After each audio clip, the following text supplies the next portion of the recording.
In this episode, I'm going to be doing an overview of Beyond the Thunder by Deborah Baker Monday.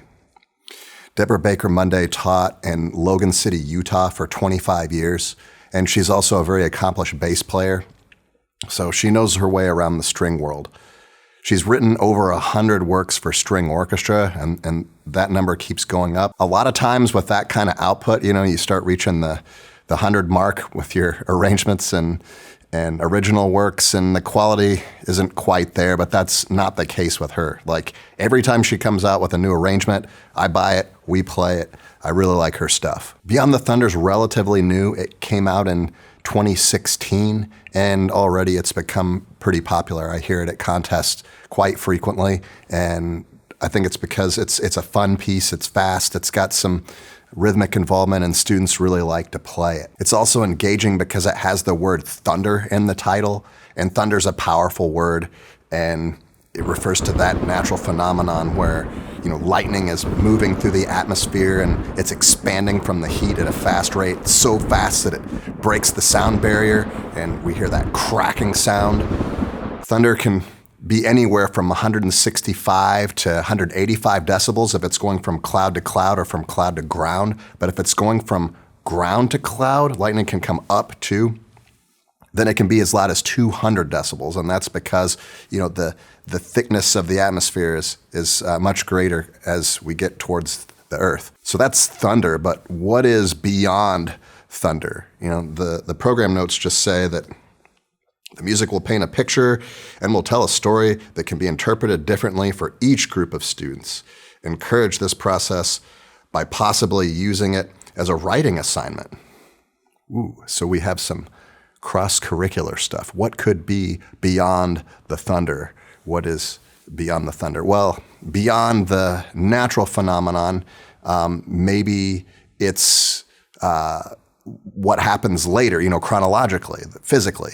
Maybe it has to do with property damage, injury, hearing loss, something to that effect. Or maybe it has to do with the emotional effect that it can have, the fear and anxiety that can come along with thunder. Brontophobia is the fear of thunder, just in case you were wondering.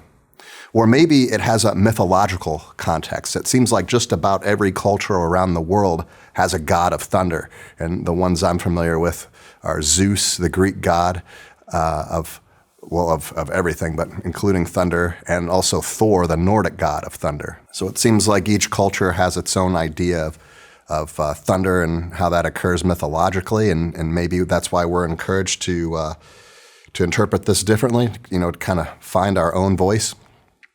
But to find our voice, we have to have a vocabulary, a musical vocabulary, to be able to express ourselves. And do your students have that vocabulary? And do they have the bow technique to be able to tell the story the way they want it told? And in this series, I'm going to go over some strategies and give you some ideas about how I might do some things, and you can take those ideas and sort of bend them to your will and come up with tell your own tale, tell your own story about what is beyond the thunder. It says right here that this piece is playable by students in their first year.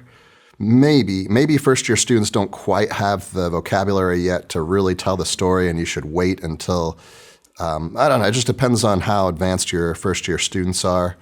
It's rated as a grade 1, and in Texas it's on the PML as a grade 1 also.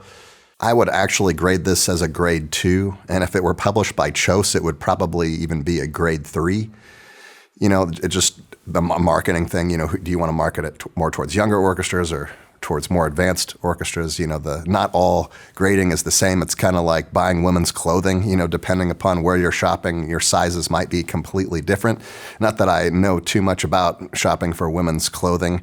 I usually don't do that unless they got a really good sale or something. But anyway, why do I think this is a grade 2 and not a grade 1? Well, it has accidentals. We don't typically see those in grade 1 pieces. It has both C naturals and C sharps on the A string.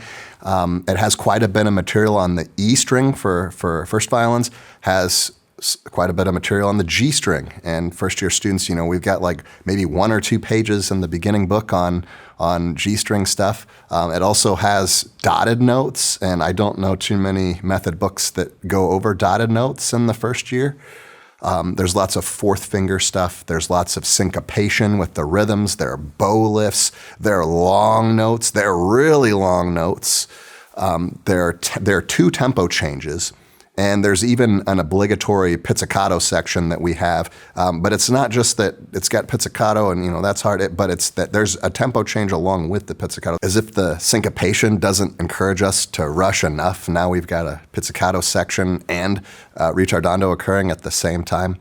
This piece also has a wide range of dynamics, 4 dynamic levels from piano to mezzo forte to forte. It has some crescendos, some diminuendos. It has accents. It has staccato markings. So it's got some stylized expressive notation in there for your students to play. It's a lot. It's a lot, especially for beginners, to really put that detail in and really make it sound like it should. So I might probably wait until the second year, or maybe even use this as a contest piece for a middle school orchestra. I hear a lot of middle school orchestras playing Beyond the Thunder at competitions, and they tend to do pretty well. It also works great as a festival piece. It's fun, it's upbeat. You can probably teach this in a festival fairly quickly if you have some good strategies. And although it's not included in the score, it also includes a piano part. So if you want to play along with them or have somebody play along with them to keep them grounded in pitch and in rhythm, that might be very helpful, especially at a festival where you have a limited amount of time to work with them. But, in the classroom, a little bit of that I think goes a long way. In the next video, I'm going to talk about bow distribution. There's a lot of varying bow lengths that we need to use because there's a lot of different rhythms. We have 8th notes, and then we have 2 whole notes tied together. So that's quite a bit of variation. So where we are in the bow and how much bow we're going to use to play those notes are important, especially if we want to stay together and we want to play with good style. So I hope to see you in the next video.